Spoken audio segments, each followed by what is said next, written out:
All right. Welcome, everybody. Thank you for coming out to the May edition of Ember.js NYC. Great turnout tonight for a great set of talks. So we're going to get some logistics out of the way, and then we're going to jump into talks. So I've got a few notes of things that I want to remember to say. And as always, it starts with thanking our sponsors.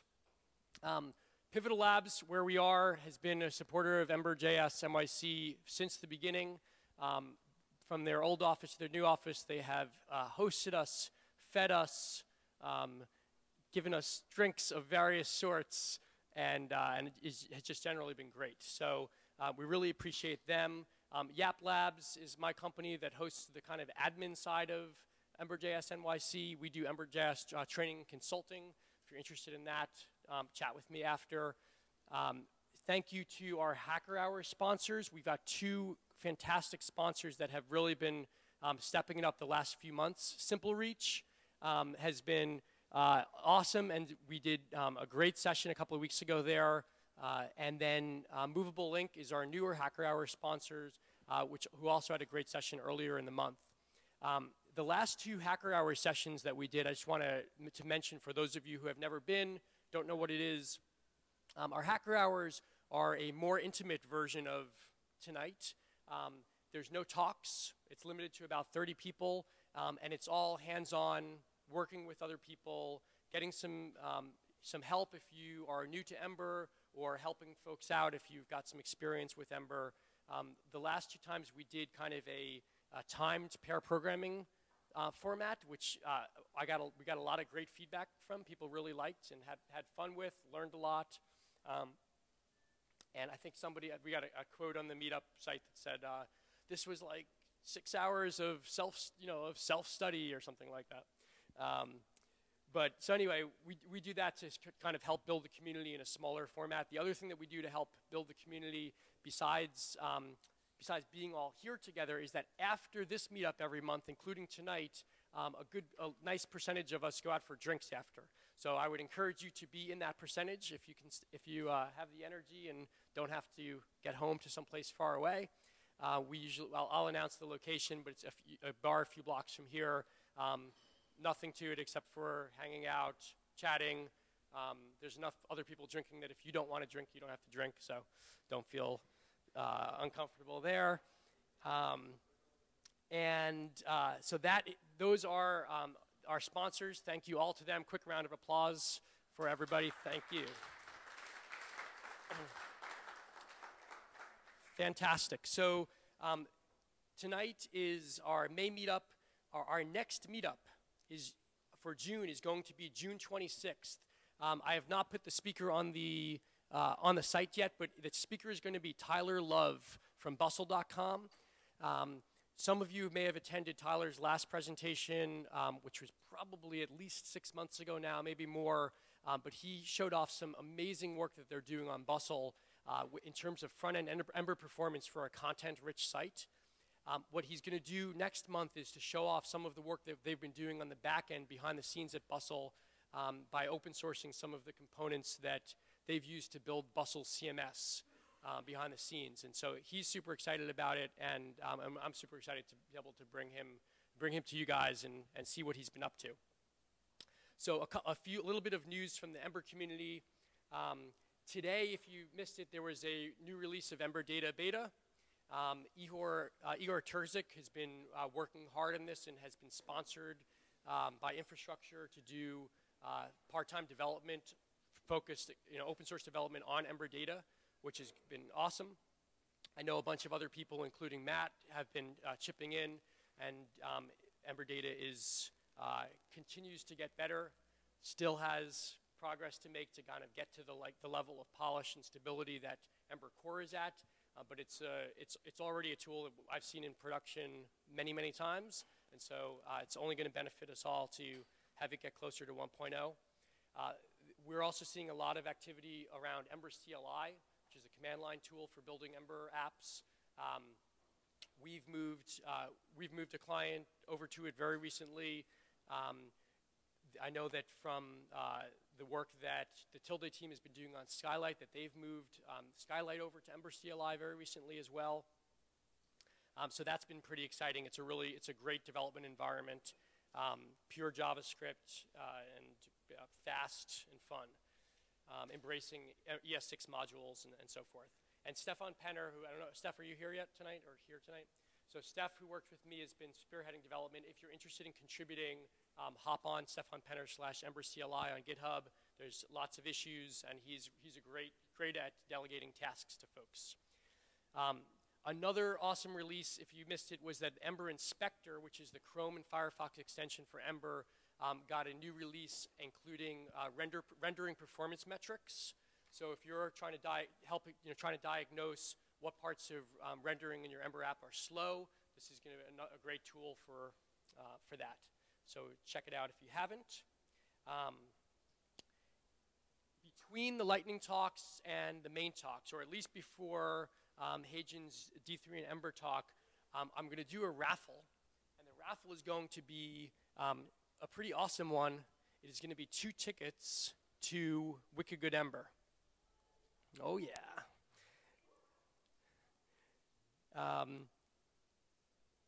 So the restriction is if you've already bought a ticket, which I hope many of you have, you can't use it to replace the ticket you already got, but you can give it to a coworker or a friend. And for those of you who don't know, Wicked Good Ember is June 17th in Boston. It's a excellent speaker lineup, if I do say so myself. And I'm really looking forward to it. It's a one-day conference, so you can pop up on Amtrak on Monday, be done Tuesday night, and back to work on Wednesday if you need to be. So definitely check that out, get registered. Oh, and so what we're going to do is there's this clear plastic bucket sometime before the raffle, and there'll be a break, so you don't have to come up and do it right now. Sometime before the raffle, put either a business card or a piece of paper with your name on it. There are, thank you Micah Young, Pivotal, there are Post-its and pens up here if you don't have something to write with. So stick your name on that. We will draw 2 folks at random to get Wicked Good Ember ticks. Before we jump into the first talk, I want to turn it over to you guys for announcements. That can be related events, hiring, open source projects, etc. So who's got something they'd like to share? Feel free to step up front and grab the mic for me if you do. Anybody? Cool. Here, let me give you a mic, Matt. Hold on. Really quick one, but if anyone is working with Parse or wants to be working with Parse, did a bunch of work on the Parse library and probably going to do a little bit more work on the Parse library. So you should come talk to me about Parse. Parse is a backend for building kind of platform agnostic programs. So you can use their database data service, and then you can build web apps, you can build iOS apps, Android apps. So kind of neat. Cool. Backend as a service. Jorge, why don't you pop up and...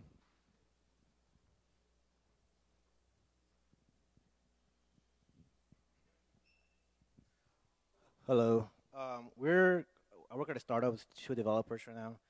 We're looking for a full-time designer, like crazy Photoshop skills and stuff. Well, not crazy, that's a bad word, but a good Photoshop skill set guy. We use Ember, so ideally we'd want like someone who could do mockups, but if they want to implement things, that's fine too. So yeah, we also use Backbone and Rails and Ember. So that was full-time designer, Jorge? Cool. Full-time designer, working with Jorge, who is a blast to work with. Hi, I'm Dan Vingo. I'm starting a company. Right now it's myself and 2 designers. I'm looking for another technical co-founder to help things go faster. I'm supporting with freelance, so if you're a freelancer, that would help so we can fund it ourselves and bootstrap it.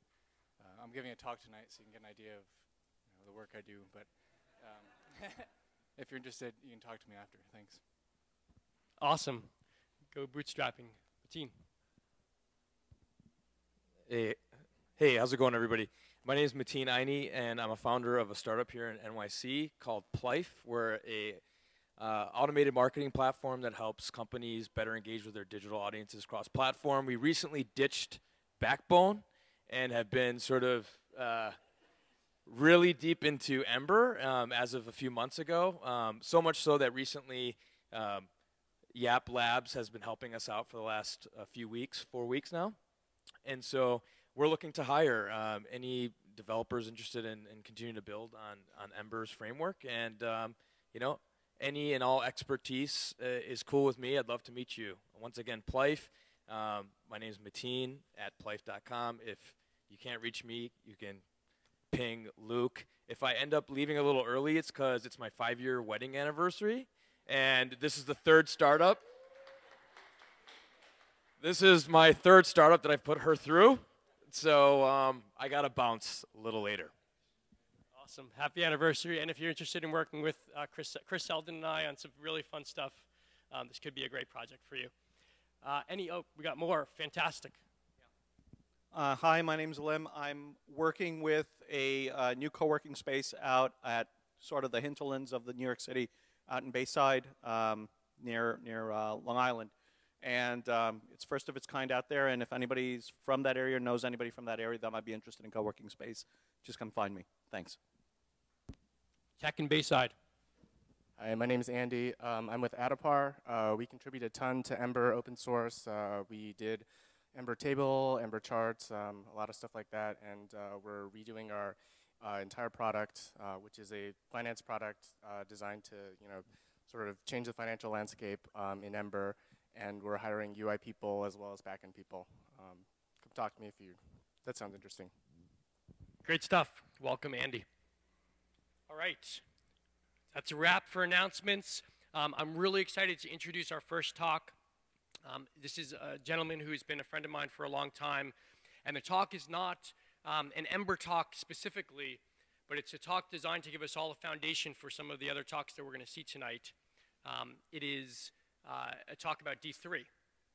And the gentleman who's going to deliver the talk is the co-founder of a boutique firm that specializes in data visualization, has done D3 projects for some of the biggest companies in New York. And I'm really happy to introduce Amit Schechter.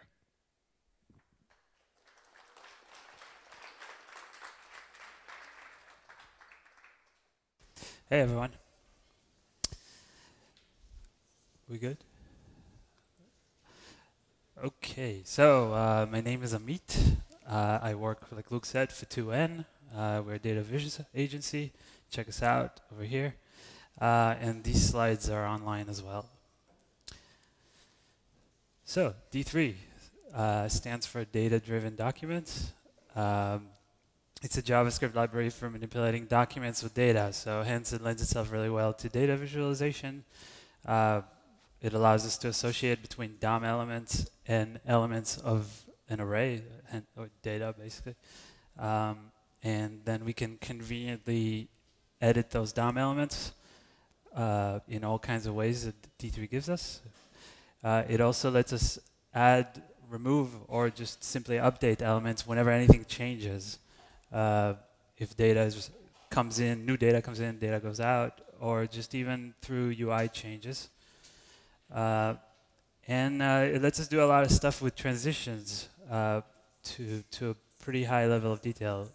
We'll look into that too. It's not a compatibility layer. It's not your jQuery.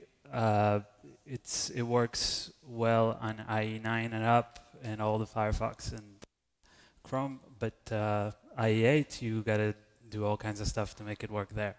And then you also don't have SVG in IE8. D3 is not an SVG library, but it does have a lot of features that dovetail with SVG. So let's get the easy stuff out of the way.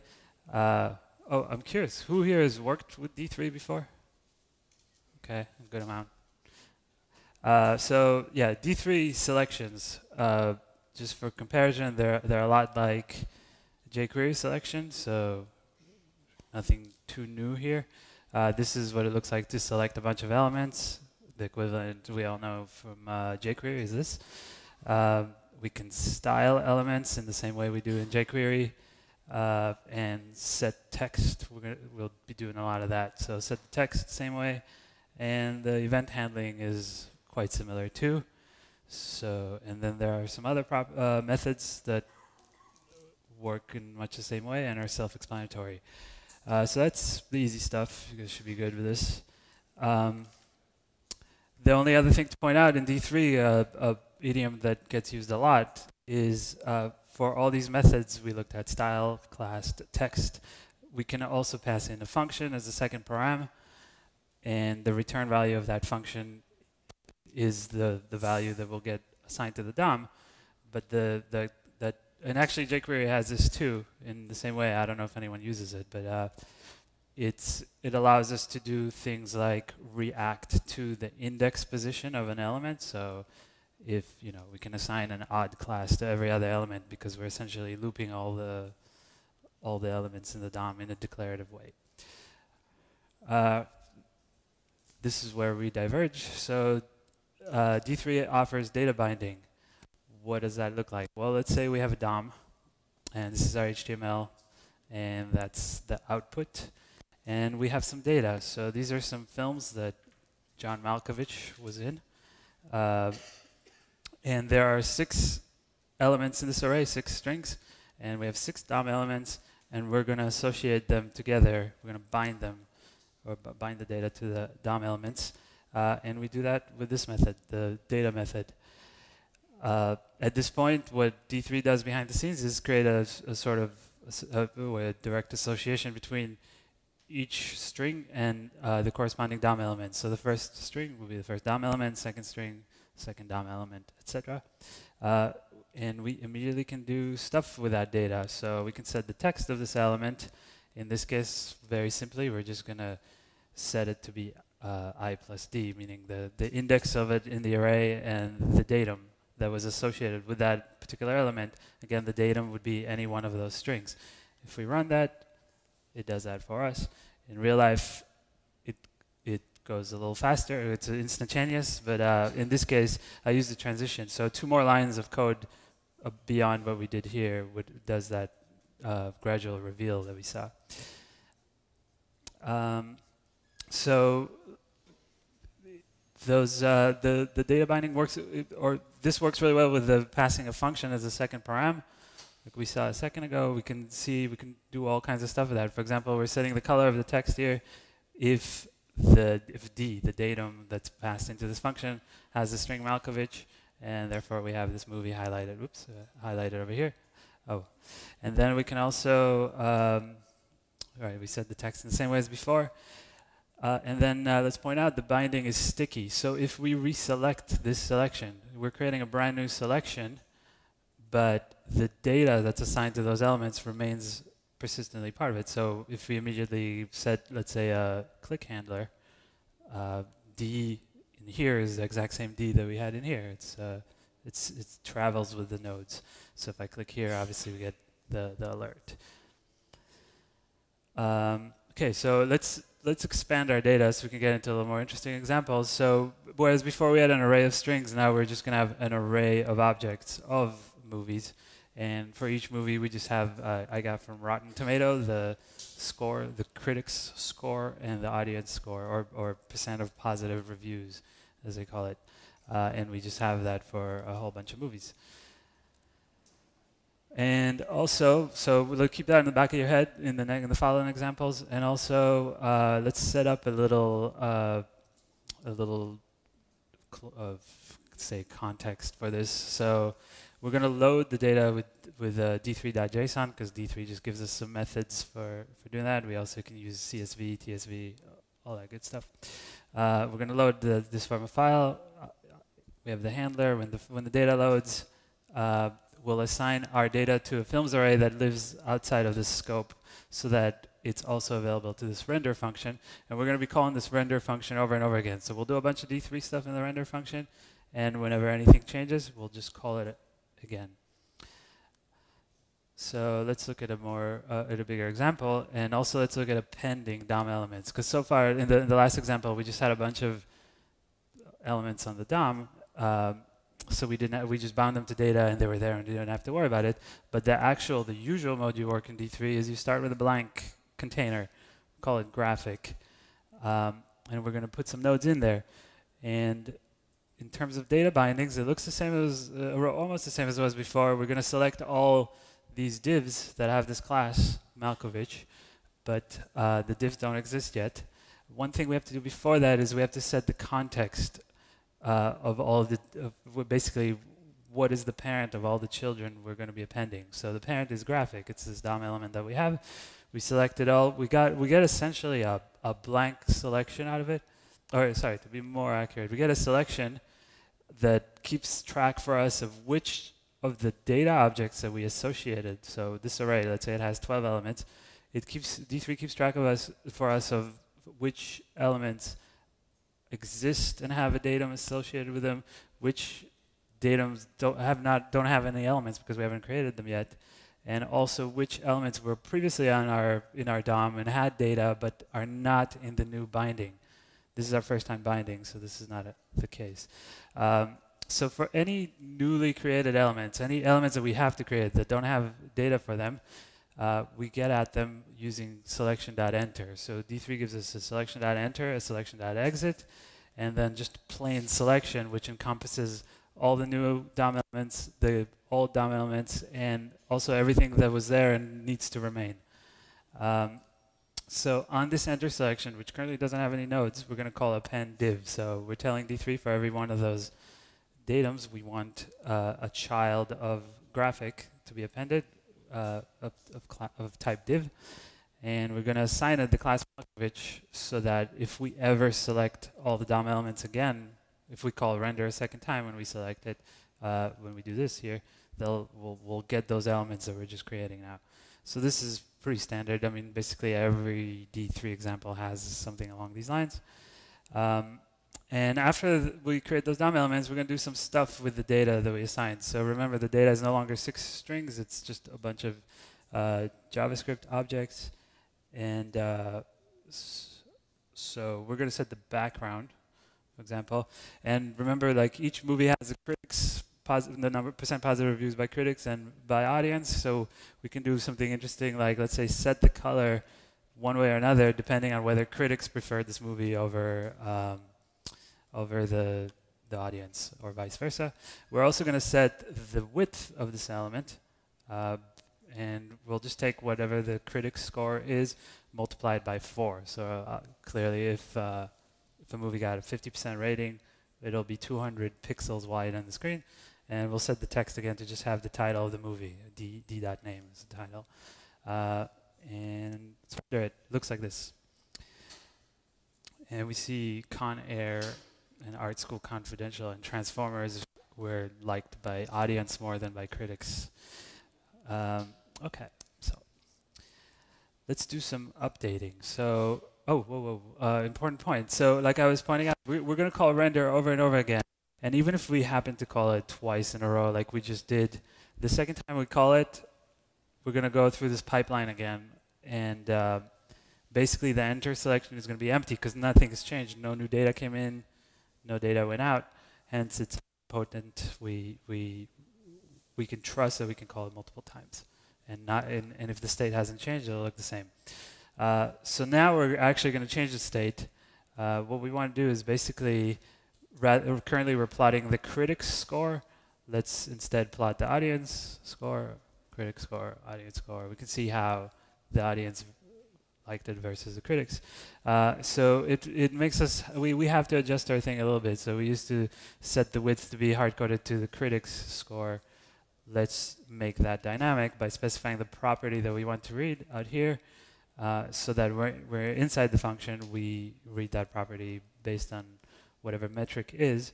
And just for demo purposes, I'm overriding this metric, as you can see here, just quick and dirty. But overriding the metric whenever we click this, and immediately after calling the render method, which goes through our entire pipeline again. And the one change is, because since we're plotting a different metric, we get a different update.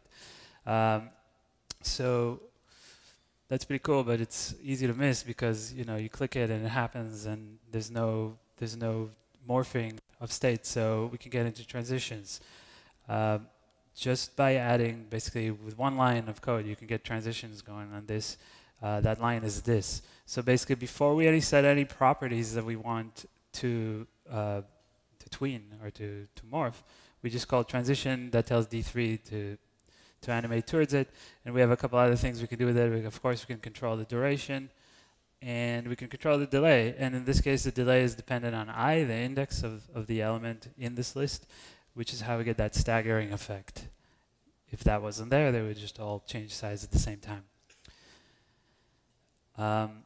So another thing is we saw how we can add DOM elements per data, and I said like when elements are removed from this data array, we want to remove DOM elements.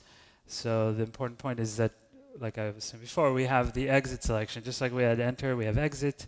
Anything that should be off the screen because it's no longer has the data that's associated with it is no longer in our data set should be removed, and that looks roughly like this. So can do really cool transitions with this stuff. So just let's see what's happening here. I've added a couple of things to the previous example. Whenever something enters, it's being told to enter at a width of 0. So we see those bars growing when they come in, because they come in at 0 and they grow to their height. So we bring it in at 0, and then whenever we call our update, which occurs for all the elements, it's going to transition. D3 is still transitioning it to the final width that we want it to be. And for exit, we're doing the sort of reverse. We're basically transitioning it back to a width of 0 and removing it. And D3 is smart enough to wait for the end of the transition before removing it from the DOM. And so there's that. Behind the scenes, I don't know if anyone noticed it, but up till now, the divs were just one after the other, so they ended up being stacked. For this example to work, I had to also behind the scenes add another setting. Basically, all the elements are now positioned absolute so that we can move them up and down as they transition. And then we're just positioning based on their top property and as a function of their index. Cool. So on the periphery, D3 has a lot of stuff we can work with. For example, scales. The idea of scales is that data comes in and it's in a range of numbers. In our case, it's percentages. And we're translating it to something on the screen, which is in pixels. So in our case, remember we were multiplying the bar, the critic score by 4.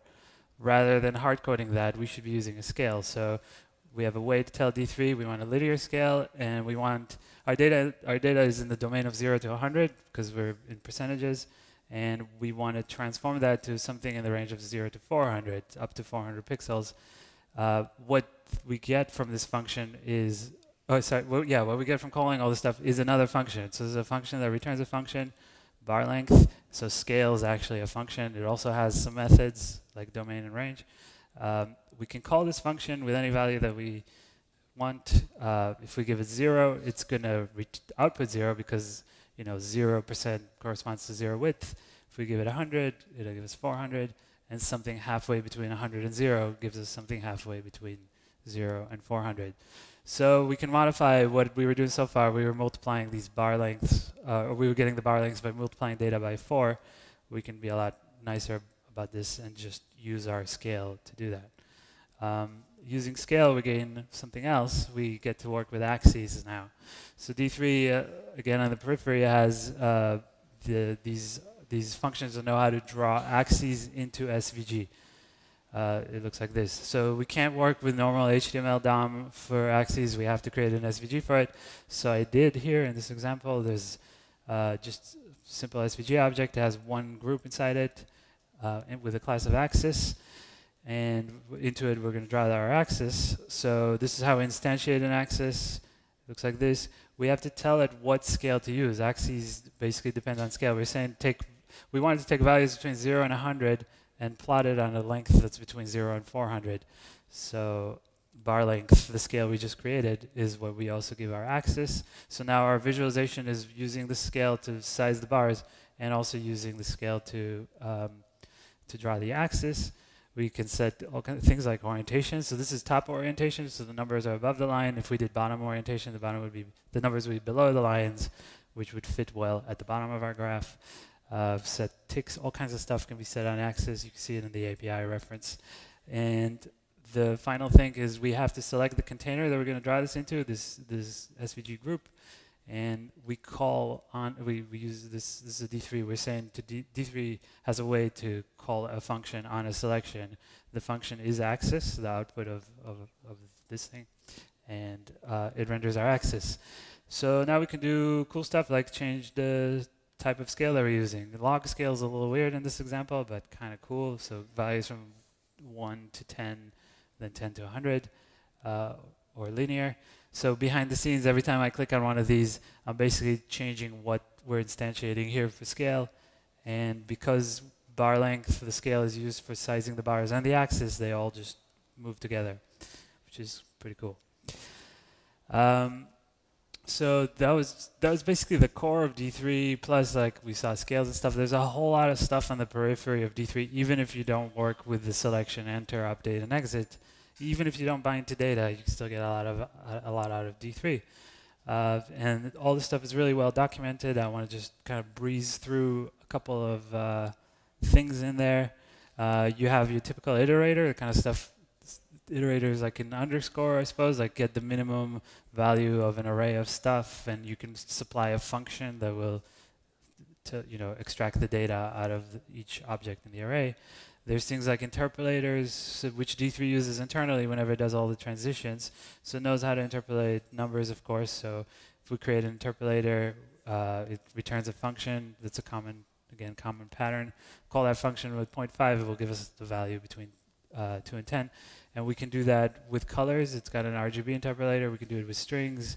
There's a ton of stuff that it knows how to interpolate. Even arrays. Like you give it an array of values in another array, and it'll interpolate every element between them. It's got awareness of colors. There's an RGB object, an HSL, like hue, saturation, and lightness object. And it parses strings, and you can do things like make it brighter or get the red channel of the color purple, which it also knows how to recognize, or convert from RGB to HSL. All stuff that obviously comes really handy when you're doing database. There's a force-directed layout. In fact, there's this whole suite of layouts that D3 comes with. Force-directed is kind of the one that shows well. In general, the way it works is you give a layout, an array of nodes, and you set some properties on it, and it knows how to take those nodes and apply a position to them based on some algorithm. In the case of a force-directed layout, it just applies a repelling force between them. So when we run this code here, we are passing it an array of nodes. Nodes are that's our data. It could be our films or whatever, and we can set some charges on them and stuff. But even if we don't set anything, D3 will start to spread them around the stage evenly. And what it does to nodes is it adds X and Y properties to them. So every one of our nodes, whereas before it was just the data, now it has also position information, and we can draw that stuff. We can bind it to data just like we did for the bar chart and move it around the screen. And we can see some quick examples. So first, there's blockexplorer.org. It's a website to explore all the ton of D3 examples that are out there, which I'm sure everyone's come across. There's a ton of them. So we can look at one of their earliest force-directed layout that was that Mike Bostock created. It's patent lawsuits. So the data defines basically a bunch of companies, and then there's a second array that defines which company sued which company.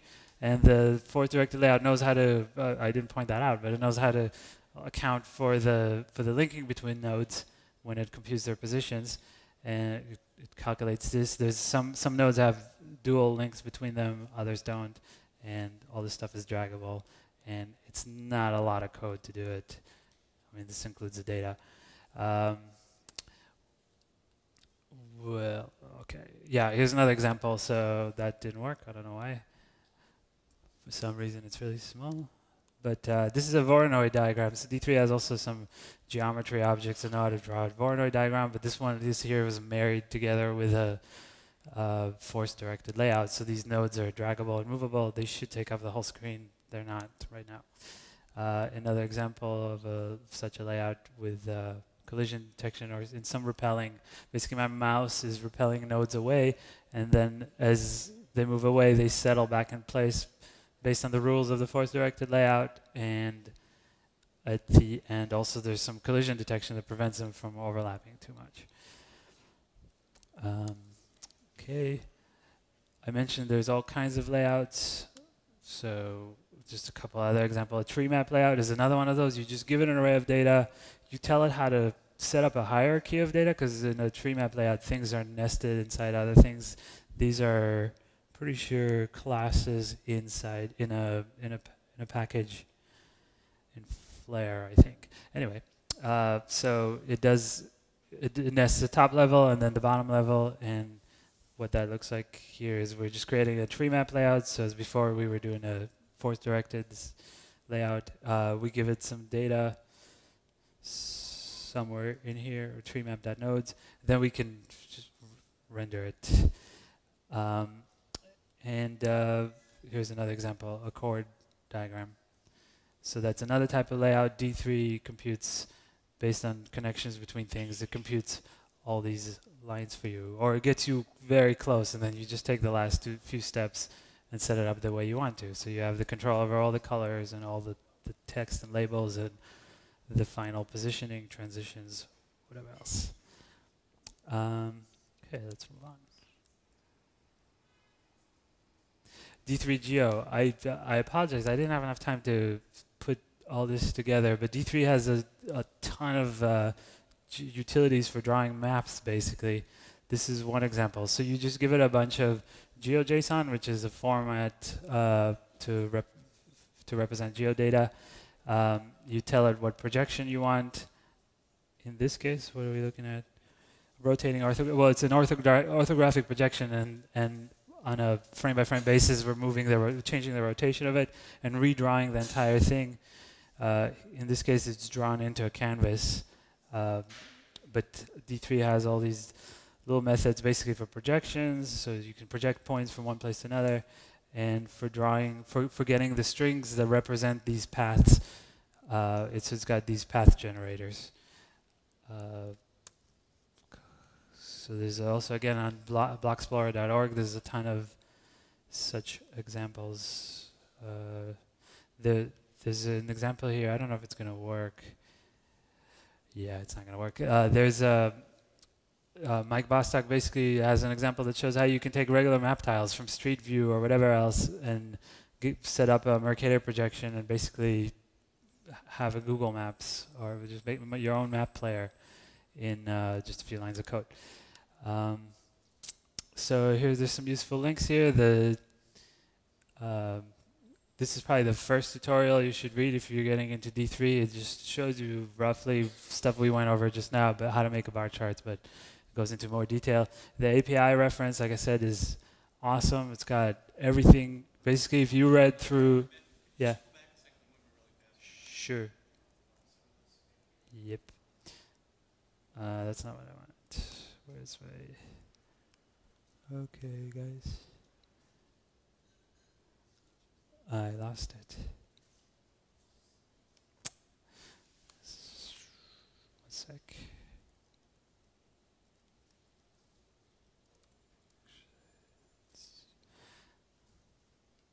All right, where were we? We were all the way at the end.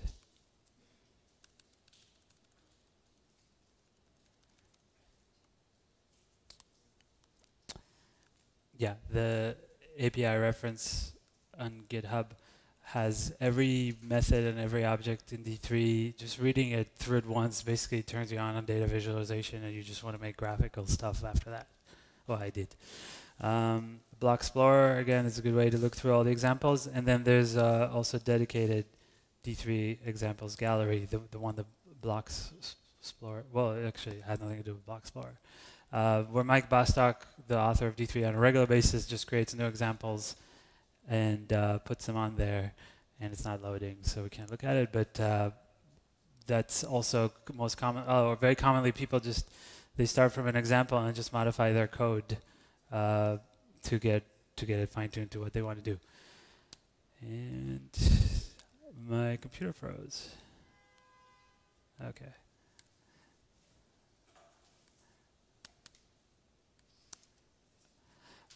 That's it. Hey. Thanks. Awesome. That was a fantastic intro. Thank you. Let's time for a couple of questions for Amit. Hey.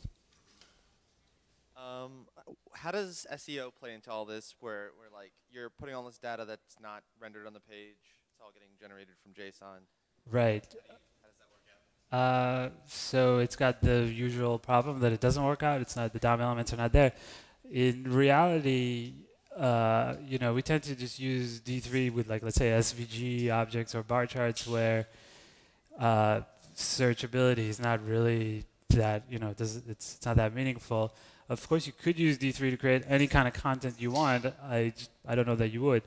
I would say that if you're using like all kinds of the latest like ways of, you know, rendering stuff on the server and beaming down the HTML and having JavaScript take over it, I've never done it, but I think you can do that. Like basically, so like in the original example, there was a bunch of DOM nodes in the DOM and we bound to them. So, and if they weren't there, we would have created them, but since they were there, we didn't. So if you do some clever tricks there with the way you associate data to DOM nodes, you can probably get, you know, beam down the whole HTML DOM and take over it, basically. So that's actually a timely question and probably should have been one of my announcements. So for anybody who didn't see, it's pretty big news, I think, for the Ember community, is that Google announced in the last, I don't know, week and a half or so, that their crawler was going to be was executing JavaScript now. So that's a pretty stupendous change, because the question that you just asked about D3 is what people have been asking us about Ember since basically the beginning of Ember. And so Google's announcement is pretty huge news in the community. One more question for Amit. If anybody's got one? I just had a question around testing your D3 code. If you break it into like smaller helper functions that you're able to test, or if you whatever practices you use. Yeah. So there's a good tutorial about just writing reusable D3 code in general, and it looks a lot like our example in the sense that you try to maintain things so that just a single function does all the rendering, which is actually really convenient, right? Because state changes you don't really care about. You just keep calling that function and your stuff reacts to it. But if you set things up that way, you can create reusable module. In fact, that's how D3 creates reusable modules. And sort of like the typical way to do that is that, like we did, but the render function usually takes in as a parameter a selector, like a D3 selector or a selection, a full selection. And you write it so that your code assumes it gets that selection and renders everything into it, which opens the door for unit testing, because you can, you know, create a DOM element, place a selection in it, instantiate one of your reusable classes, and just call it, and then check. So I guess it gets, you know, you have issues with transitions. Like if there's transitions, they're asynchronous. If you're checking values and stuff, you gotta wait. But I mean, that's a common issue with any sort of testing you do. Cool. Awesome. Let's give another round of applause for Amit. Thank you. So I don't know about you guys, but I am dying to learn how to use this stuff with Ember. And so I think what I'm going to do, if it's okay with everybody, we're going to rearrange the sequence that I had planned tonight a little bit, and we're going to have that talk next about D3 and Ember. We're going to take a quick break while our speaker gets set up. I want to remind you to, if you want to win tickets to Wicked Good Ember, throw your card and or name into this bucket. So it's going to be just about 3-minute break, so don't get too comfortable, and we'll get started. All right. Our next speaker is the JavaScript developer responsible for making Simple Reach one of the early adopters of Ember in the New York City community. Yay! She's known as she's been known as Heirarchical. You can find her on Twitter as Ember Princess. Yes. She's been a speaker at EmberConf most recently, and we're very excited to have her speaking here on D3 and Ember. I'm so happy to welcome Heijin Kim. Me too. Thank you. Yeah. So, hello. Can you guys hear me? So, hi everyone. I'm Heijin, Ember Princess, as Luke introduced me, who wears a visor on the avatar. And I'm an engineer at Simple Reach. Today I'm going to be talking about Ember with D3 and D3 with Ember for data visualization. So Simple Reach is an LLS company to help publisher to understand the story behind their data. And we use this with Ember for our older chart. So as Luke said, I and Andre, we gave a talk at EmberConf about how Ember makes hard things too easy. And one of the things that I spoke was about how Ember can make making D3 with Ember.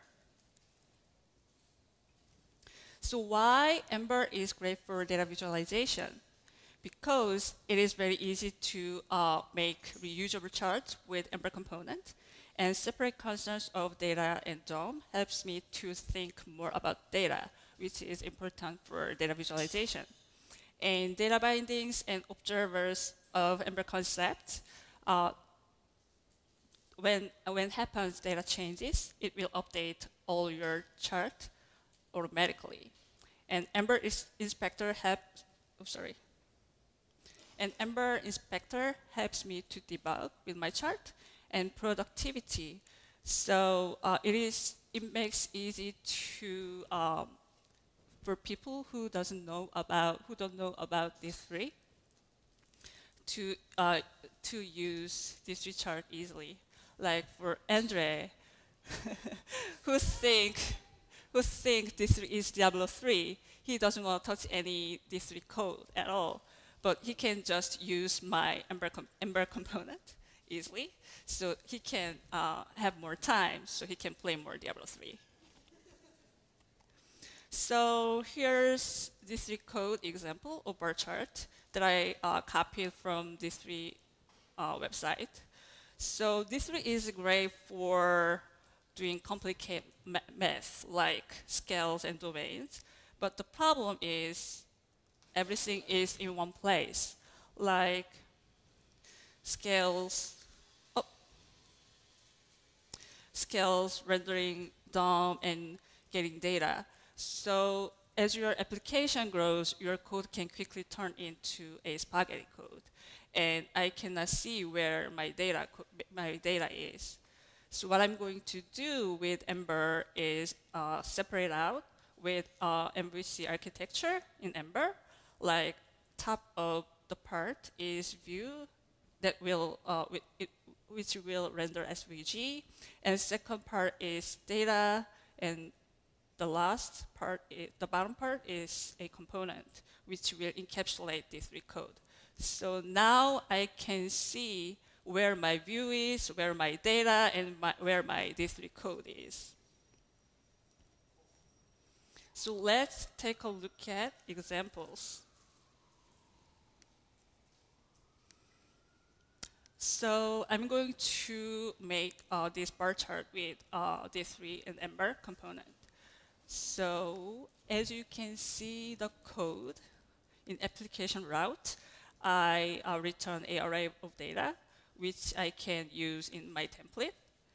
And I made a bar chart component with SVG, and I attribute binding for width and height, because I want to make many charts with different size of width and height. So every time you bind different width and height, it will draw different size of bar chart. And in this draw method is actually D3 code. And here, SVG element, I just get element because Ember component view is actually SVG. But if I go back D3 code here, so instead of appending SVG and change width and height in D3 code, in Ember component, you can just get element because the Ember component itself is SVG.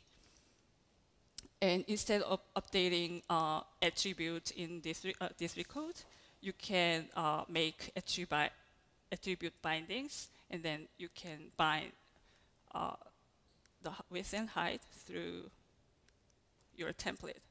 So what all I need to, once I make Ember component, all I can do is just copy this one line of code and then just paste.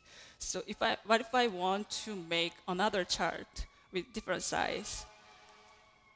I just copy this code and paste. It will draw another chart, and if I change the width and height, it draw another chart. So I'm just copy and then paste over and over and again. It throws many, many charts as you want. So I think this is very important for making reusable chart because Ember component itself encapsulate and isolated. So in view side, left view side, you don't have to know about the black box of component. You can just add the line of the code.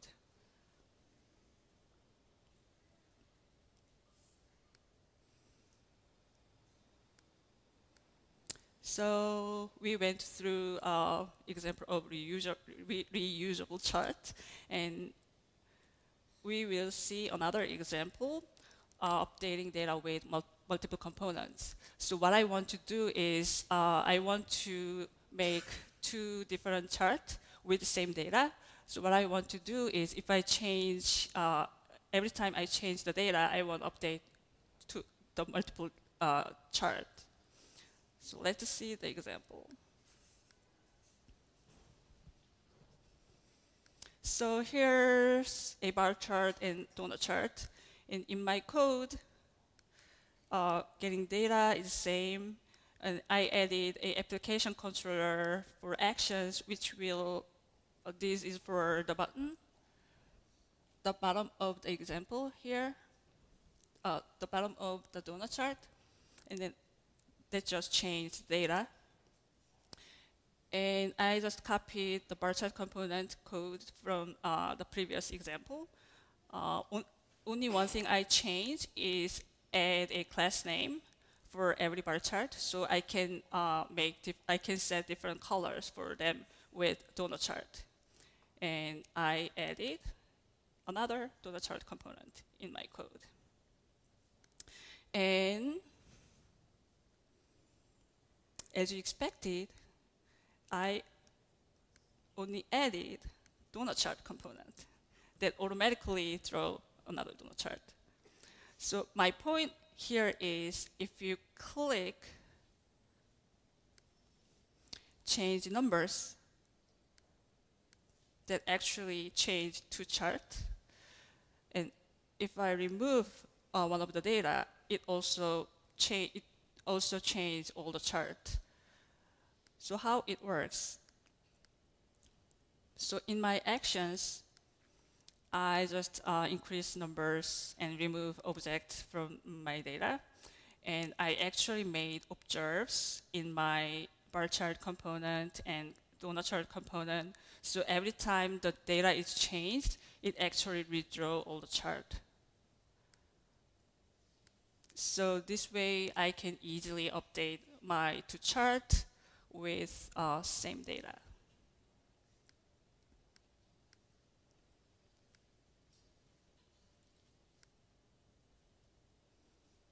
So at Simple Reach, we have three kind of component, which first one is the small bar chart. As you can see the left side, we also have like 3 big donut chart and small donut chart everywhere. And the last one is this time series graph. So once you define a like donut chart component, you can just put one line of code in the template. It will draw all the donut chart everywhere.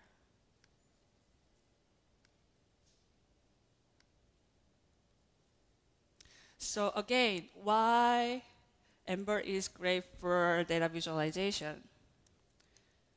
Because I think Ember component is one of the best way to encapsulate a reusable chart, because it is totally isolated, and then you just put one line of code that generates automatically chart as many as you want. And separate concerns, so I can see where my code is and no more spaghetti code. In data bindings and observers, so this is our dashboard. Actually, it updates in real time. So every time the number is changed, it will also update chart automatically. Do you want to see more?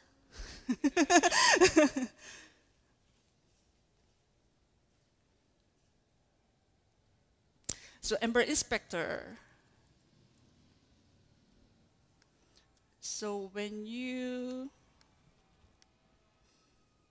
So here's one of the bar chart examples, and if you see Ember Inspector, there is bar chart component.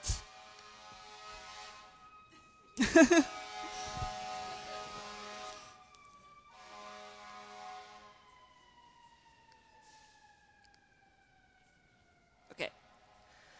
So as you can see in Ember Inspector, there's width and height. So if you need to figure out what size of chart is good for us, and then you can just change the width in Ember Inspector. It will automatically update all the chart. So this is great for like when I debug my chart, and also you can change the data here.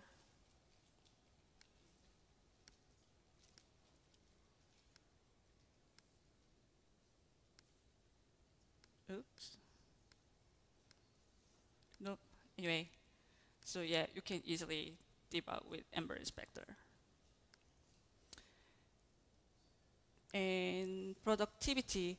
So I made left bar chart component already in our contextual page, and Andre wanna use the same bar chart in his dashboard. So all we can do is just add one line of code with different data. Thank you.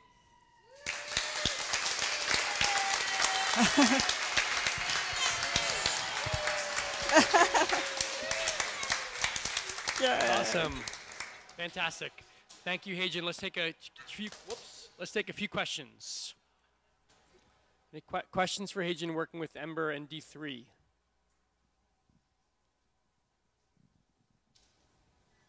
Hi. If you're encapsulating a lot of the D3 stuff within a component, I assume these are released as includes. You can just download these components to say use on my site. How would I then get access to do additional stuff that's outside of what your component is doing? So you're not accessing every single bit of D3 and exposing that through your syntax, through the helper syntax. How would I do extra things if I wanted to extend your component, for example, and do things that it doesn't do? Like, for example, making those bar charts animate because they were fixed. Can you explain the data. again?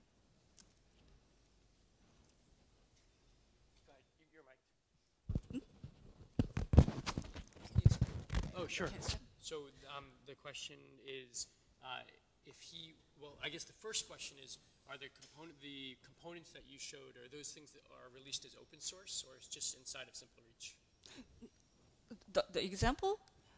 Yeah, this is JSPN. You can totally grab the example. I'm gonna share Cool. the example. So then the question is, if that's open, and we want to start to build community around these components, how extendable are they? If somebody wants to change the behavior of a bar chart, do they just have to start from scratch or edit it, or is there a way to kind of extend it and improve it? That capture it? Cool. I think so. All the D3 code in this function. So if you want to, so for example,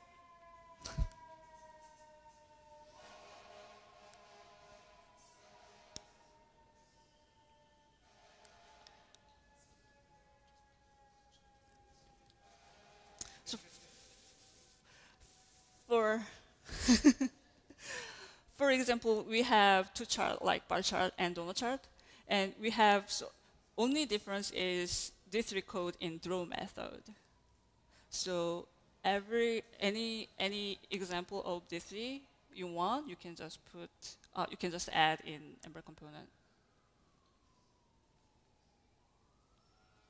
Got it. So it sounds like if we wanted to change this to animate, we would just be adding code to this draw method. Yeah. Okay. Other questions, Jonathan? Wow, what is going on out there? What is the size? What are some of the size constraints of the data sets, and at what point does maybe the updating start bogging down? Is there some sort of interplay at times between D3 and Ember, and how does that work in terms of large data sets?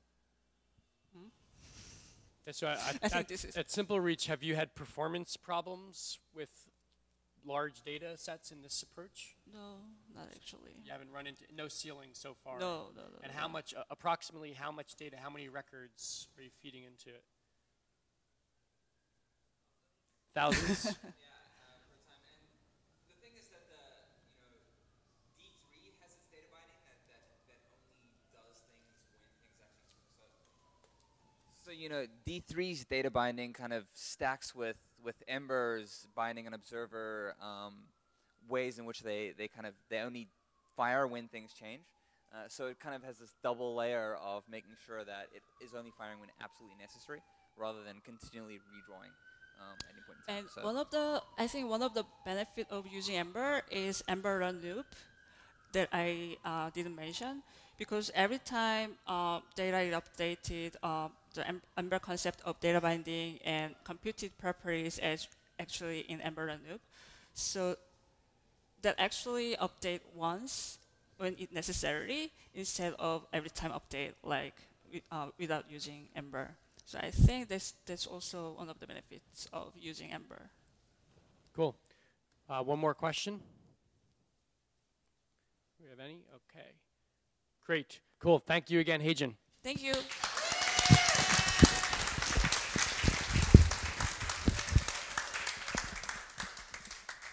Okay, so we saw D3, we saw Ember with D3. I think we should turn it up to 11 and add in some other crazy technology. I don't know. What do you think? Graph databases? Yes. Exactly what Andy was thinking of here. So our next speaker, you heard from earlier, he's hiring. He's bootstrapping a startup, and he's going to tell us about what he's been building with Ember, D3, and Neo4j. Neo4j, as you learn, is probably the most well-known graph database out there. And so, without further ado, I'm going to turn it over to Dan Vingo. Hello.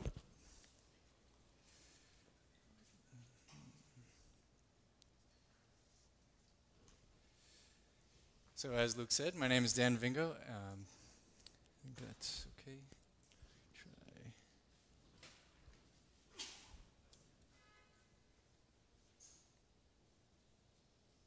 Oh well. So I just broke this screen, sorry. There we go. So today I'll be talking about visualizing hierarchical data using Ember, D3, Neo4j, and Ember Data. So a bit of background first. I'm a software developer. About 6 months ago, I quit my job to start a company. I had an idea for a product using these tools, and I'm supporting that through freelance. So how I ended up here, basically the idea was to take what we're used to in file browsers and that functionality and bring it to the browser, the web browser, and add in stuff that now makes that possible. Or now stuff that the browser makes possible that we wouldn't be able to do on desktops and mobile phones. So I basically, the first problem was, how am I going to store hierarchies in a database? Relational databases, key value stores, document stores are really bad for this. You're either going to be doing lookup, another lookup, followed by another lookup, or a join, followed by a join, followed by a join. This gets really slow after about 3 of those. So I had heard about Neo4j a couple of years ago and decided to look into it again. And right when I looked into it, they released 2.0, so it was great timing.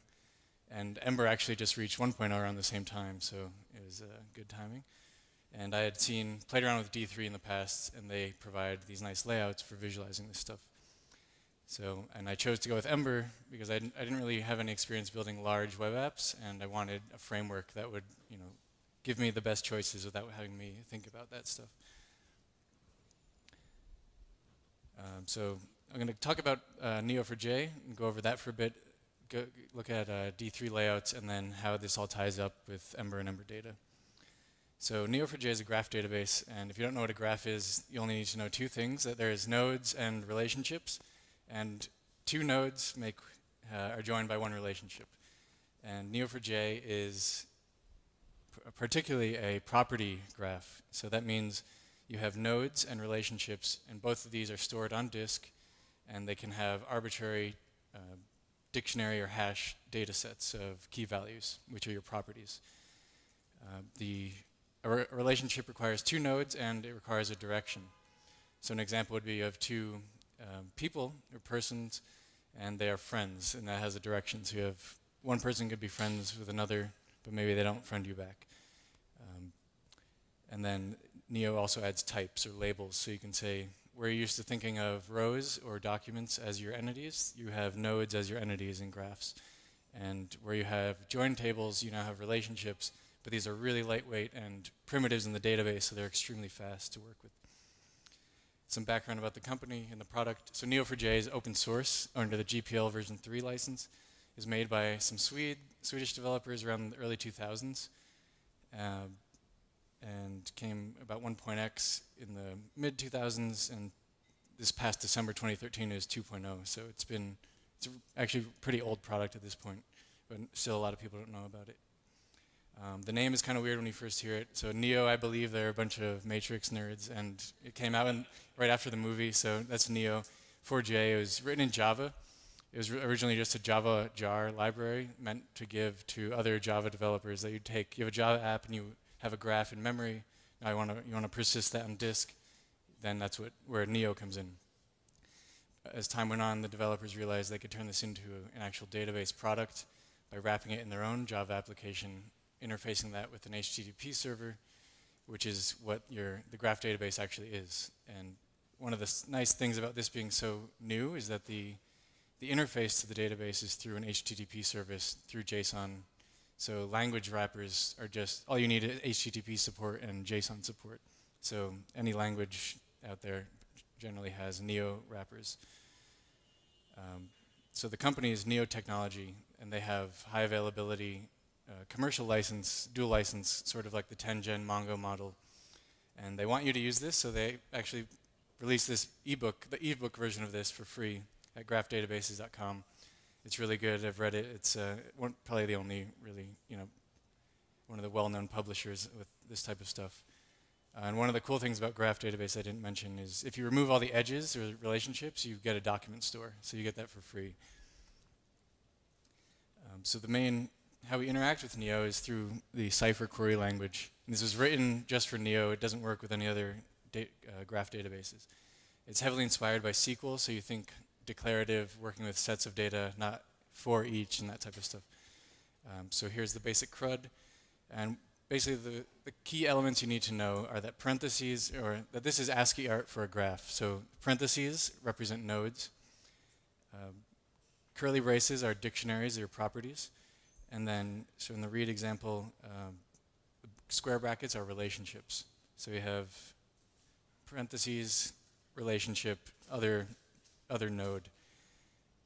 And in the second example, the read example, you can see the star operator, where we have match person knows any other arbitrary person. And this means match any person that knows another person, but also any person that the second person knows, and to arbitrary depths. And the way this works is on disk is actually stored as a linked list. So either direction of this relationship, you're just doing pointer arithmetic, and it's extremely fast. So this is how hierarchies are now just so easy to work with. You still have to worry about large data sets, but that's true of anything. So to continue, we have update and delete. So match you can think of as your select operator in SQL. And you basically, the style is basically you find some property and then traverse from there. So you generally match using some ID or unique value and then continue navigating.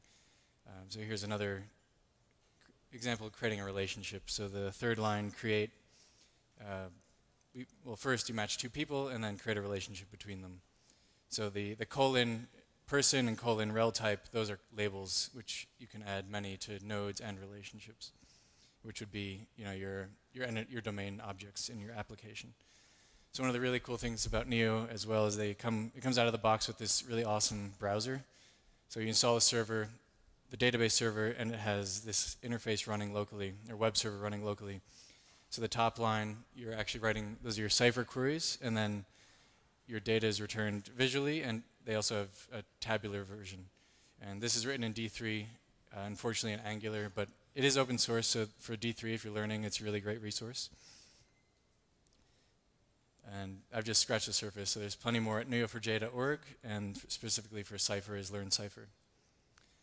And this has been covered already a little bit, so, but basically, we have data stored in a database, now we need to visualize it, so we turn to D3's layouts, which have native support for hierarchies. And you basically give it a data set and say, here is the data in the format you require. Now it will put positioning data on your elements for you. So it's going over some of the high-level overview of what D3 gives you. So we've seen some of these before. So nested circles, this is a hierarchy. Chords are also this relational data. Trees is pretty obvious, but one cool thing is that you can have the same tree layout gives you, if you change the coordinate system, you now get radial trees instead of top-down or left to right. Force layout we've seen. So the cool thing with this is you can pass it a tree, and even though it supports general graphs, you can also do trees in that. Tree map is another that we've seen before, and then partitions are another. So the cool thing is you put your data in the format D3 requires, and all of these basically come for free. All these examples are taken from the site you've seen before. So to add more functionality is a bit more work, but to get basic stuff working is very simple. So the next piece is how to tie this in with Ember, and I've been using Ember data. But one problem was I wanted to store a tree with arbitrary models in the tree, and to have the tree structure itself separate from the models in the tree. So the way I went about that was having a child and a parent mix-in, which actually will become types in Ember data. So those are included in the second half. We have modeling of a file system. So we have a root, which is only a parent, and we have a folder, which is a parent and a child. So a folder can have many children that are folders and files, and files are only children. It can only be children. And so what this allows you to do is you say, when you're deserializing from the server, you'll get a root model with a children property, and inside of that, the children will have, it could either be folders or files, and at deserialization time, instead of trying to create a concrete child or parent object, it actually looks at the type attribute and says, okay, there's a folder, oh, there's a file, actually instantiate one of those. So the top half of this is, you can think of as abstract data types. Like, they're never going to be instantiated, but they provide structure for your data. So one problem is Ember Data doesn't do this actually, so I forked it to support this. It wasn't too bad. A lot of the polymorphic stuff is already there, so it's just saying if there's a type, always turn it into a concrete type. I have the fork up on my GitHub, and I'm using it actively. It has tests, so feel free to use it if you'd like. And now I have a quick demo. So the app I'm building for the product isn't ready yet, but I like playing with side projects, so I put this together as a little demo of what this stuff can do. So what we have here is this general idea was cloning Git repos, inserting that into Neo, copying the exact same directory structure in the database, and then feeding it with an Express app on top of that to feed data to an Ember app. And I don't have the screens mirrored, unfortunately. Let's turn around here. So we have, we're going to look at the Ember source tree. And here this is a D3, this is a tree layout. So what this shows you is a quick overview of the source code. And you can click and it's interactive. One cool thing is that because it's coming from a database, we can actually then click on the files and view the files below. And then I added this, I don't want to click on all these folders, so we can expand the whole tree. And now we have a very high-level overview of what this data looks like. And I added, just for fun, the force layout here. So this is the Ember tree, or the whole source tree. And I didn't get time to add labels, so right now it's kind of not that useful, but you could imagine just adding some labels, and it's the same interactivity, so you can click on the files and you'll get view them below. And another example I have here is the Rails code base. It's a bit larger, so just cool to see the layout from a high-level view. And so my motivation for this was, in the Ember community, we talk a lot about reading the source code, but I really don't like the drill-down interface of GitHub, and this was kind of created in response to that, whereas like now we can actually see here's where all the code lives, here's all the code in general, so it's like not daunting anymore. You can actually see this is all that it is. So this is up. It's pretty primitive, but it is open source, located here. So there's an Ember app, which it's very simple, just wrapping basically the D3 stuff. And there's an Express app, which interfaces with Neo. So if you're interested in either layer, I encourage you to look at them. And if you want to make it look prettier or add features, those are welcome. And as I said before, I'm looking for co-founders for the product I'm building. If you're interested, you can talk to me after. Thank you.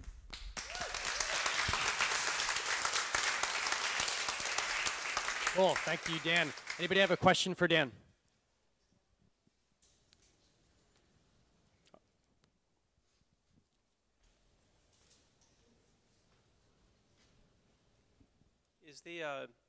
Is the Express app just proxying Neo for J? And what kind of things did you need to do to be able to make like a good Ember data wrapper for it? Yeah, so that's basically the only real legwork is you have a query that basically traverses the entire directory structure using that star operator. The data comes back, and we have to feed it to Ember data, which basically looks as the JSON example. So this is expecting properties with children, which are arrays. So that's what the Express app is returning. It'll say, here's your root element, and that has a children property, which is an array. But those are not recursive. They're just one layer. So then once it comes into the Ember app, there's an Ember data serializer that then will traverse over that and construct the nested structure that D3 expects. So one challenge right now is what we saw before of changing data and having D3 update. It actually doesn't work in this scenario because the layouts are setting properties underneath you in D3. So the library D3 itself is setting data. So one thing I've had in my mind is forking D3 to be Ember aware so that you would be able to say, when it sets the X and Y properties to say, you know, in the tree or in the force layout, this is where these nodes live. Those are just native JavaScript sets, and so there is some trouble keeping the data in sync. And then also if you have these two, so you have the tree and the force layout, those are, I'm actually holding two sets of the same data in memory to support that. So that's basically the next thing on the to-do list. But cool, great stuff. Let's have another hand for Dan.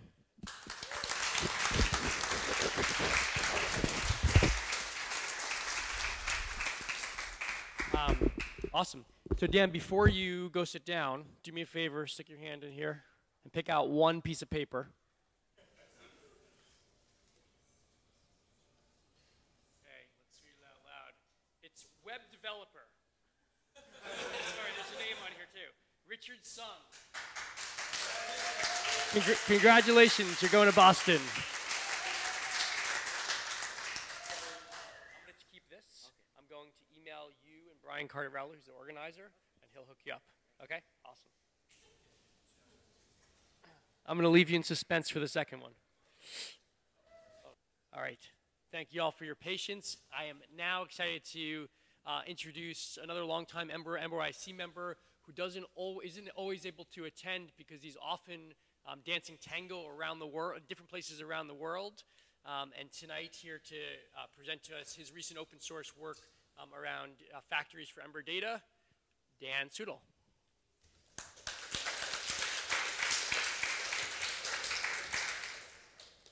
Oh, Mike. La la la la. Whoa! Okay. Let's see. Well, so it's called Ember Data Factory Guy, and if you've used Ruby, you know why I got that name. And the motivation behind this was sort of alluding to that, but this guy, I was showing him my my testing code. And one of my curiosities is, what are you guys doing for testing? And I wish I had time to look at all of your tests to see what you're doing, because I was talking to this guy and I was showing him the crappy way that I was doing sort of fixture-esque stuff. I don't like using the fixture adapter, so I was using the active model adapter. Just kept it just the way it is, kept my store just as I was using it in production. And I was making these kind of fixture-y things and throwing it in the store, whatnot. And it was kind of crappy. And he was saying, well, why don't you use a fixture adapter? And it's like, I don't want to use a fixture adapter. He's like, why don't you, Yehuda Cat says use a fixture adapter. I don't want to use a fixture adapter. I want to use the regular adapter because that's the way, if your app is running in production with the REST adapter, why am I using something else in a test? And there's some people arguing about that online, whatnot, about, hey, use this, blah, blah, blah, blah. So I ended up saying, all right, I'm tired of listening to you. I'm just going to make my crappy thing better so you'll shut up. So this is, and that's what happened here. So let's say you have some models, the typical kind of thing. Has many, belongs to, simple dimple. How do you create fake users? And like I said, obviously the first thing that most people get to is not that, but this. Anyway, there's a guy, there's some article it links to, some article where guys say, okay, use the fixture adapter, and then here's what you do, when you run he had this code where you say, okay, if you're in test mode, use this adapter. If you're not, use this adapter. And I just hate that. That's what I just can't stand it. And also, the fixture adapter does different things than the REST adapter. It serializes differently. There's a whole lot of things different. I'll show you an example at the end. One thing that was really annoying. There's also another product called Ember Data Factory. After I finished the first version of this, I was like, oh my God, what an idiot. Some guy already wrote this. And I looked closely. No, he didn't. He actually wrote his own adapter. Clever, nice code, actually, really good. I've tried to match all of his features, and I've added a few extras. But it's actually really cool to see what he did. So he made his own adapter and said, hey, use this one. And I'm saying, no, I'm tired of using some other adapter. I just want to use the REST active model adapter in my tests. That's what I want to do. And oh, here we go. Let's look at the model. There we go. User has some projects, yada yada. So how do you want to, the basic idea in tests is you want to add things to the store and then test against them. So in a model test, it should be pretty simple. Pretty simple. So I actually support the fixture adapter because the guy I was arguing with, he was, I was saying like, I'm not using fixture adapter, and he was sitting next to me, so he's like, you better use fixture adapter, you better support it. So I was like, I supported it, fine. But these examples are going to actually not, I'm starting to tail away from it, but these examples all use the active model adapter, REST adapter style. So the key method is you take your store and you say make fixture, store make fixture. That's so easy. And I've got some examples later where you're actually setting up the test and it's even easier. So we're going to do that. You're using the active model adapter. Like you do nothing. You just run your tests and like you don't do anything. No funny business. So what you do is you define a factory. So you say, okay, factory guy, I want to define for the user model. Let's set up some defaults. So if I do something like make fixture user, like blah, whoa, I get some free stuff. For default, the name will be blah, whatever it says over there, and the type is whatever it says over there, or the style. So you get, IDs, names, Bob. You get the idea. So then you can also do things like sequences, because so I try to model factory girl as much as I could, and I've got most of, not really. I got a lot of stuff, but not that much. Not as much as they do. So you can say, okay, I want to have a username, because a lot of times you want to keep making users, and you want the username to not be just Bob, Bob, Bob, Bob. You want it to be like, user 1, user 2, whatever. So it takes care of the sequencing of the IDs for you, and then it'll take care of that. If you use the factory guy generate with a sequence name, boom, it'll start, instead of generating just the Bob, it'll use the sequence of called, username. You get that? Going too fast? Stop me, right. Okay, name types also, so you can say, okay, I've got user default is Bob Normal, but I want to have a name type, so I want to make store, make fixture, admin. So you've got that set up. Admin is his certain name, certain style, yada, yada. Right. Then you can also embed belongs to associations. So if you say, okay, I've got a project, and we know project had a user. So you could say, okay, the basic one is just like embed a user. When I make a project with user, just embed a user in that project just for me. Just do it for me, thanks. So if you call project make fixture project with user, you get the basic. If you get the project, get the project. If you get the user, you get the basic user. Then you get the dude user, and then you get admin user, et cetera, et cetera. So all these are actually, if you go to the GitHub repo, you'll see more examples. I support polymorphic relationships as well. Belongs to has many. Also, I'm trying to support the async, which has been tricky. I did that today and broke the build, but just used the last version. So here's the fun part. So this is when you get to actually writing your tests. So let's say you're going to test your models, controllers, views, isolation, not integrated tests yet, but the code is bundled with this thing called the factory guide test mixin, which has some little funsy things that you can use, like, so here's the mixin. So here's an example of how you might write a model test in QUnit. So you've got your test helper that you declared, blam, you set up, you pass in the root of your application, like app, and there's some hocus pocus going on. If you check the code, you'll see what it does. And then you can declare a nice little function like make, and then you're off to the races, like make me a user, and then you'll see that the store has the user, and then it equals the model. This is kind of stupid, but whatever. I've got some better examples. Oh, like right here. Yep. So, your tests end up looking friendly, kind of fun. Like, hey, make me one of these, make one of those. Set the association here. Bam, bam, bam. And this works both ways. You notice the floor has blocking areas, so you can just set those. And the blocking areas then will have that floor if it has many belongs to. If you say something like blocking area with a floor, if you make a blocking area with a floor, you could do that. And the floor will have those blocking areas, and the blocking area will have that floor. So in other words, this way, these blocking areas are automatically assigned as that floor as their parent. You know what I'm saying? One head. Got it. Okay. If you look at the examples and the README and the repo, you'll see that explained a little bit better without the head bobbing. So, all right. So for integration tests, this is where the fun part happens for me, because this is where we were especially arguing, me and that guy. He just kept telling me to use the fixture adapter. Yep. And one of my things is I like, he just didn't want to have to mock the AJAX calls. It just drove him crazy. But for me, it's like, why not? What's wrong with mocking the AJAX calls? I don't know. Seems good to me. So this test helper gives you, it makes it a little bit funner to mock those AJAX calls.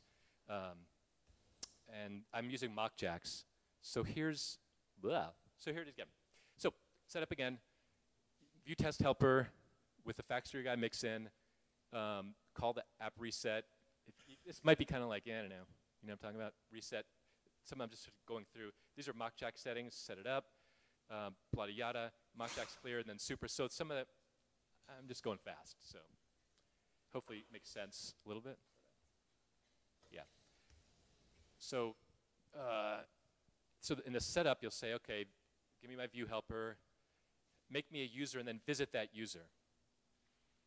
Tear down, do the teardown, because there's special teardown stuff that removes all the models from the store, resets the sequences, resets the IDs, yada yada. So it cleans out your store, cleans out the factory guy.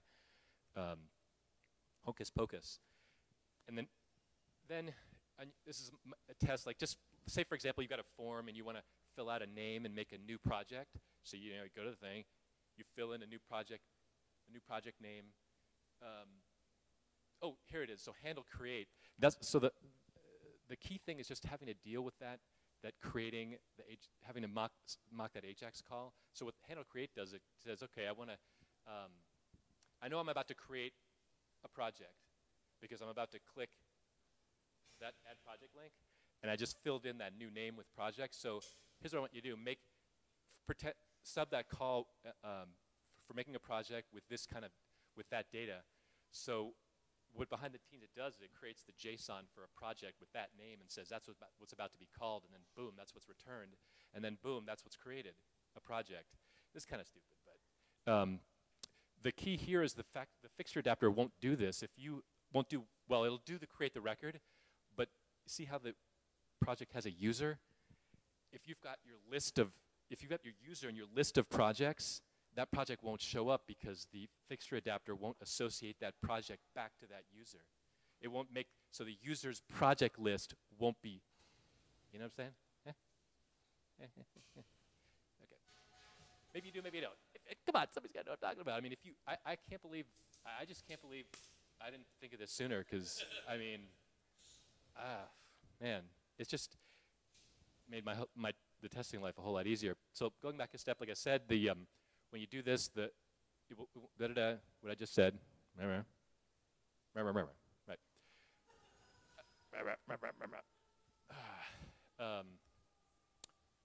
Oh, reminds me, why am I even supporting the fixture adapter anymore?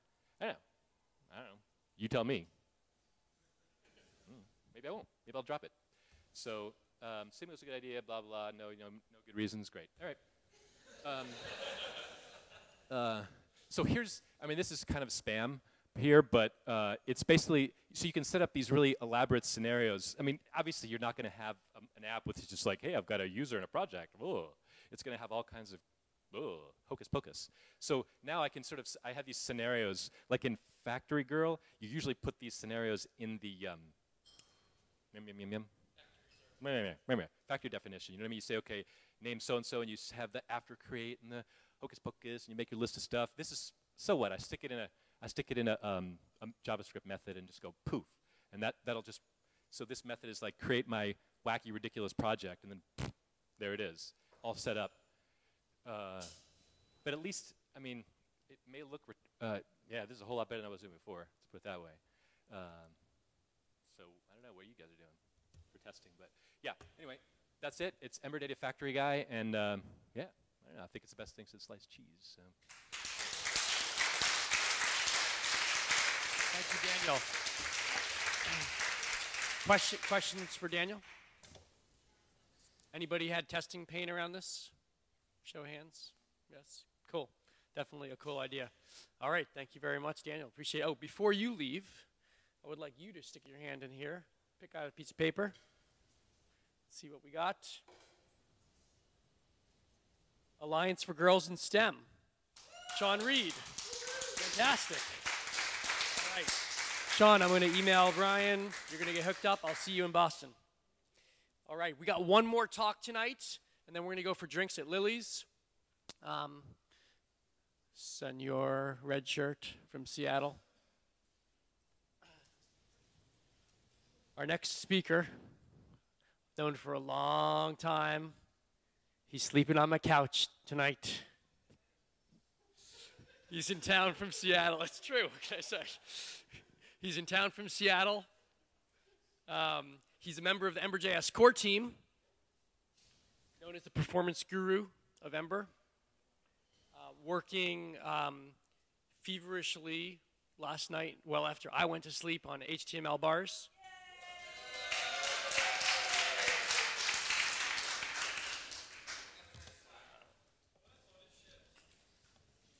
Let's pop this in. What else can I tell you?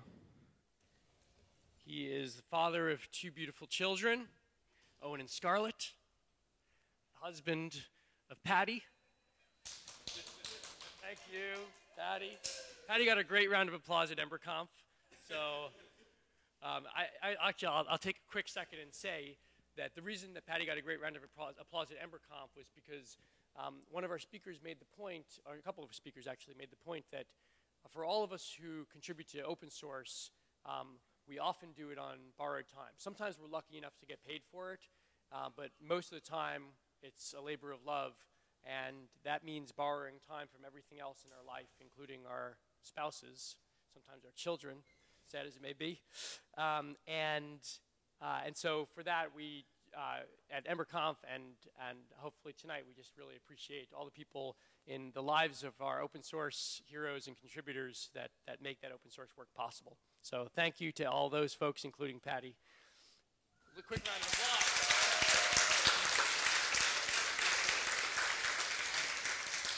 So a few months ago, Chris worked on a secret project. Our next speaker worked on a secret project that for a client of ours, Chris and I are colleagues at Yap Labs, for a client of ours that decided to make it open source, and we were really excited because it is a super cool project.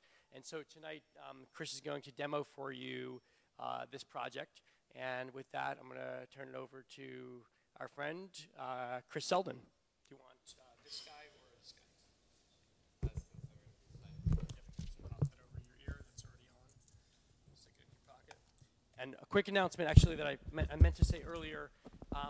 Last night, we kicked off, this is Ember Regional News. Hello. Youngest Ember developer in the room. We kicked off last night the first Ember.js.Philly, Philly Ember.js, I guess we're calling it, conference, meetup rather, in Philadelphia. Andre Milan, who's standing in the back, gave the first talk. Thank you, Andre. Stefan Penner and I are going to give the talk next month. And we're just helping to get some more East Coast Ember action going. So if you are near Philly, I know some folks come in from far and away for this meetup, or you have friends in the area, let them know. We're hoping to get it off the ground and develop a great community out there. Beer on tap. That sounds like fun. Awesome. Okay. We're now turning it over to Chris Selden. Hi. Chris wanted to demo a project I worked on for a client. It's a EmberShare.js integration. To explain what Share.js is, a document store by a former guy from Google Wave.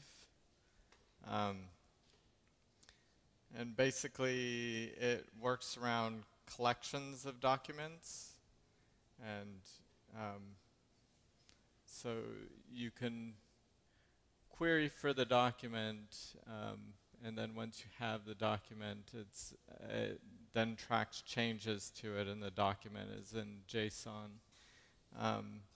The client that I worked for put together a little demo of it. And you can actually, if you're on this, should, I think, point to the same. Yeah. So these are actually, if you can go there and start putting something on the screen if you want to.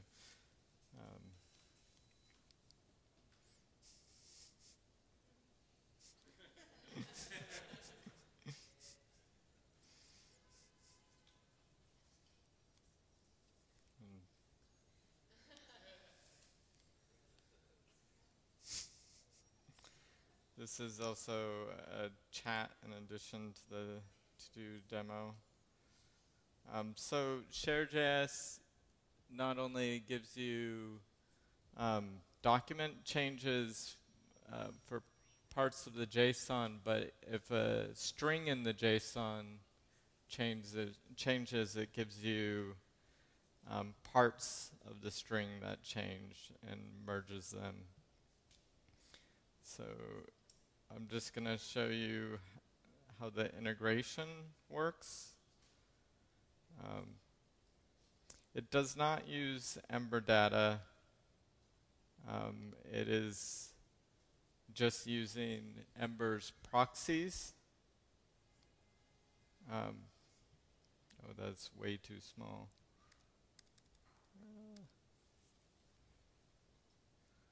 So Share.js, the library provides like a context into a JSON document. So you can ask for a context, add a path, and it will keep that updated with events. So the proxy is knitted with the Share.js editing context. It subscribes to the events and emits the corresponding change events, Ember change events, so that it can be data bound.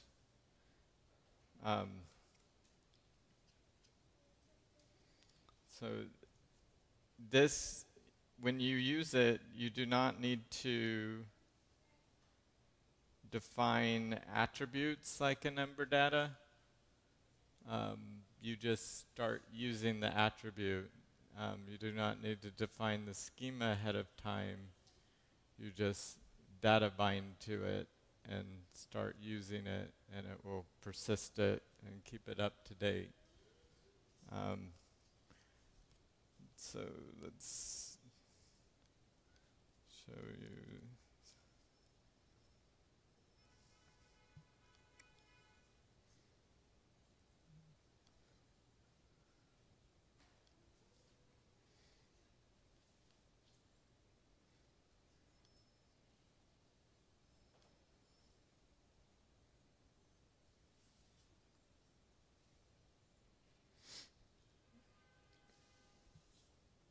And so I didn't do this. The client added a text mix-in for giving the sub-events for hooking up to text area to get like changes in the text, and this is defining which key in the document is that mix-in is going to work with, so that it can hook a text area that multiple people can be working on. The basic data binding would just clobber the last person win without that for sub changes to text. But as you can see, there is no message property. It just works on the proxy.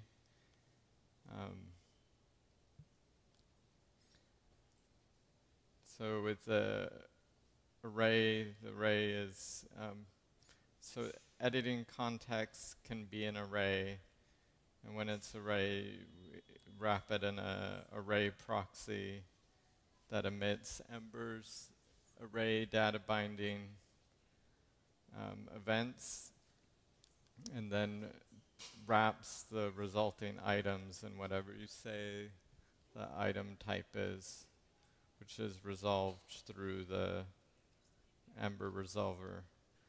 So to give like a demo of this, I was going to do some live coding. It took me a long while to get this up to date with the latest version of Ember CLI, and I think I have it hacked together. Just kind of show you that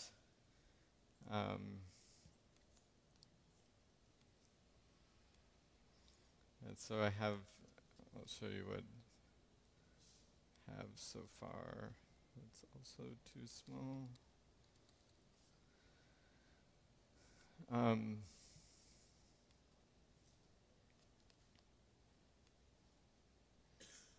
Here I'm got my items route and add action, and I have a template that's showing me the list of items. Let's say just to show the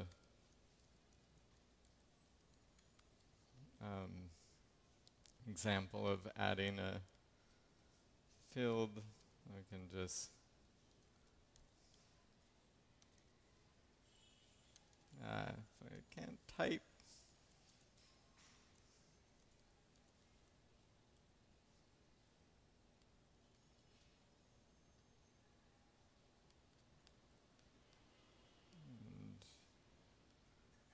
And we'll bind those.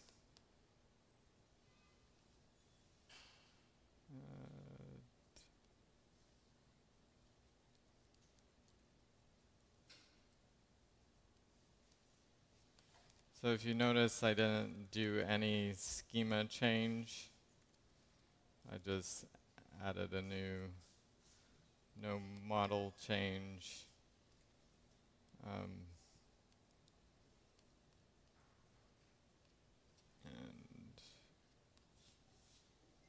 wait, did I not? Why did that not save with the right?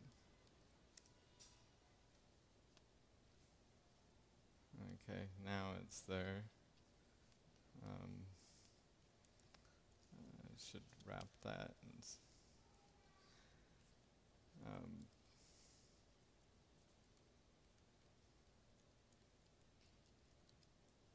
just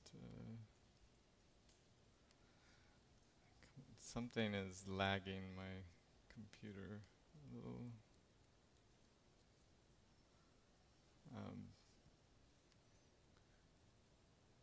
So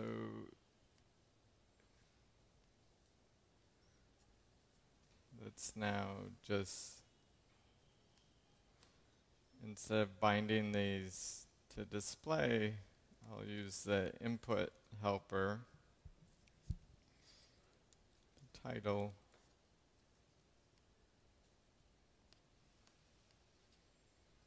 What did I do wrong?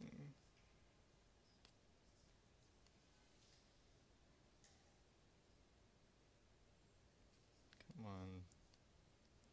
How did that just disappear everything?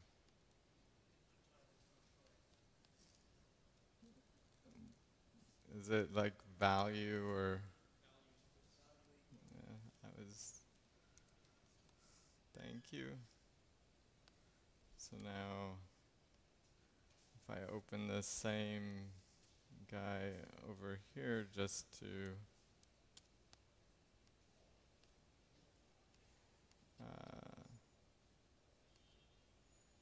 further show you, it's going to change that. Now to further and shut everything down and delete the data. So now I just wiped MongoDB, starting it up. The item's not going to be there, of course, but now we should be able. Where's our add button? Oh, I'm not starting it. Didn't start the back end.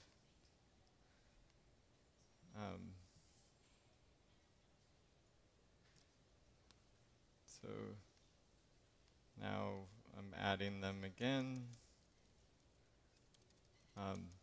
So I wiped the database to a clean slate and just started creating records in it, repopulating it, and there's no schema. So it's actually a really nice thing for just kind of rapidly prototyping thing, because as soon as I add a new field,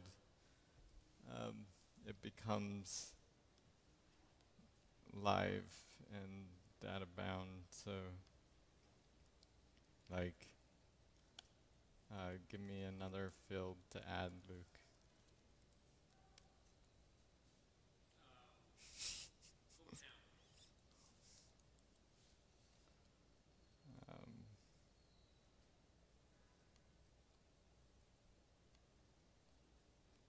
My formatting is, am I not? Sorry.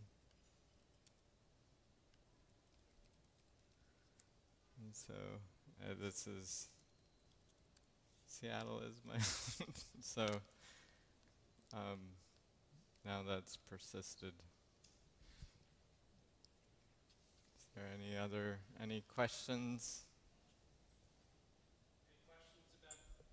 Any questions about this magic? See.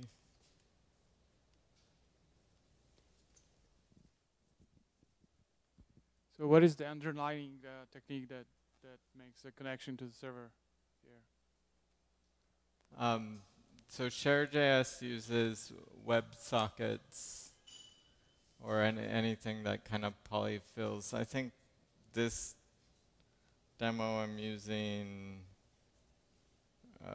browser channel, which I think is a Google thing. But yeah, it's just WebSockets. Share uses both Redis as like a cache, like for the logging, for the operational transform logging, and MongoDB as the document store. Cool. Is there any kind of performance hits that you get when you start adding users?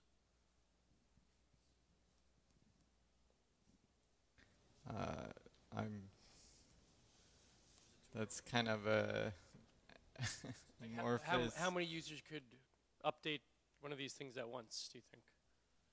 A document, I guess, at once. I don't know, when Tom tweeted it out, a lot of people came to the demo site, and they crashed Chrome with Unicode characters before the server took a hit. Like, you could still go to Firefox and still use it. Well, Chrome was having problems just rendering the amount of odd characters on those. But I don't know. I don't have a lot of experience with MongoDB scaling. I'm a Postgres person myself, so this is working with what the client was using. So I don't really know how to answer that question. Try it out, tell us. Cool, any other questions? All right, you can ask Chris at the bar too. So we are going, do you mind pulling up Lily's? Ember doesn't have any cross-site scripting issues. Was that you? Good try. Let's pull up Lily's on Yelp. So everybody knows where they're going tonight. Not Woodley, but yes, this one. So Lily's is on East 17th between Union Square and Broadway. It's about a 3-block walk or so. It's a beautiful evening. And assuming the city hasn't burnt down around us with all those sirens, we should have some enjoyable drinks and geeky Ember chat over at Lily's. So thank you all for coming out. I hope to see you next month. Let's hear it for all of our speakers and for our sponsors. Thanks, everybody.